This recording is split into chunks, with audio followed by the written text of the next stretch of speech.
You like black, but your sister likes white. You are a morning person, yet your brother is a night owl. Both of your siblings love cats, so you, of course, love dogs. Have you ever wondered why you and your siblings are so different? Well, many aspects play a role in who you are, but the birth order of your family is a big contributor.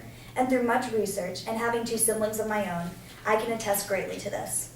And in the next 5 minutes, you will learn all about how much of an impact being born first, second, or third takes part in your life. And as I continue throughout this speech, feel free to follow along in the handouts provided to you. And now, imagine you were the firstborn child. Think of the difference this would make in your life. First of all, according to Dr. Kevin Lehman, author of the New Birth Order book, your parents' world would revolve around you. Until a younger sibling comes along, you are a huge deal in the eyes of your parents.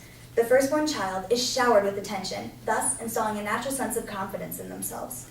But on the downside, according to Parents.com, a trusted parenting website, the firstborn children have very strict parenting and high expectations set for them.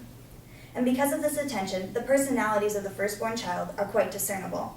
PBSKids.org says that firstborn children are determined and reliable because they always have to do things for themselves to get them done right. And they're high achievers as they desperately strive to meet their parents' expectations. Leadership comes naturally to firstborn children, as they are often put in charge of things like doing the chores around the house and babysitting their younger siblings. And due to the strong confidence and leadership skills that firstborns have, they grow up to become extremely successful. Studies have shown by psychologist Richard Zwigenhoff from Guilford College that firstborn children have the highest achieving jobs, ranging from corporate CEOs to U.S. presidents. And as shown in the graph featured on the first page of the handout, out of 121 U.S. representatives, 51 of them were firstborn children. People with confidence, like those also pictured in the handout, such as Oprah Winfrey, Hillary Clinton, and George W. Bush, were all firstborn children. Now in this photo right here is a picture of my family several years ago. In the middle is me, and I'm the oldest child out of 3. And when I was young, I received undivided attention from my parents. And additionally, my parents were very strict. My mom would always tell me that anyone can be average, but you're better than that. But this forced me to push myself and become the perfectionist I am today. So eventually, another 2 children come along in your family, creating a total of 3 siblings, and for the time being, assume you're the middle child. Unfortunately, you receive much less attention than your older sibling. According to social development writer for Parents.com, Jocelyn Vu, this is completely unintended, yet it happens more often than not. If you were to look through the family photo album, there would be less pictures of yourself than your older sibling, and middle children are forced to share the attention, whereas the oldest had it all to themselves. But on the other hand, middle children have life made out easier for them, due to the fact that the parents have learned from their mistakes on the oldest child and tend to have a more relaxed technique on the second. But just as the attention factor differs, so do the personalities. PBSKids.org emphasizes that middle children are typically more easygoing and don't handle disappointments as hardly. Middle children are the negotiators of the family, as they hear both sides to every story, hearing it from their younger and older sibling. Sadly, middle children have to try harder to be heard. They often feel unsure and left out in the family. According to Mary Wallace, a child therapist and author of The Birth Order Blues, middle children often think, I'm not the oldest, but I'm not the youngest. Who am I? But somewhere along the way, those middle children use their distinct characteristics to grow up.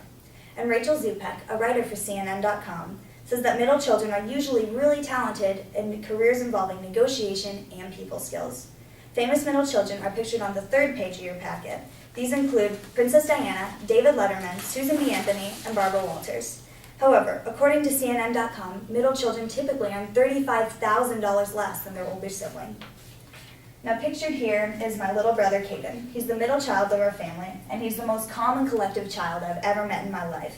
And he puts up with the arguments he has to hear between my sister and I on a day-to-day basis. And with that experience, Caden has become a very easygoing child with amazing negotiation skills. And finally, I ask you to step into the mind of the youngest child. As the youngest, it is plausible you will receive the least amount of attention. Don't be surprised if your first steps aren't recorded on the family video camera. Youngest children are not praised like their older siblings, so they crave the spotlight.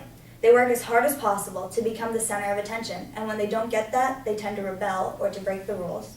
In addition, the personality of the youngest is quite peculiar. PBSKids.org noted that in order to get attention, youngest children go to long lengths to get laughs and become the comedy act. Youngest children are persistent as they always want that special attention, and manipulative because they always want things to go their way. Finally, youngest children are extremely affectionate as they have tons of hugs and kisses to hand out, because after all, they are the baby of the family. But eventually, that baby has to grow up to become an adult, and as you may have guessed, they take on careers in the limelight. Many famous actors were the youngest child, like Eddie Murphy, Jim Carrey, and Cameron Diaz, in addition to the famous comedian Steve Harvey, all of which are pictured on the final page of the packet.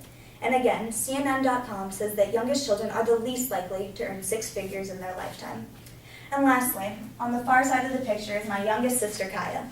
She does not get nearly as much attention as the oldest two, because she's forced to come to my volleyball and softball games and Caden's wrestling and cross-country meets, so she has little time to go to her dance practices. She has a crazy, obnoxious attitude that's almost impossible not to notice, but that's just her way of getting attention she normally doesn't receive.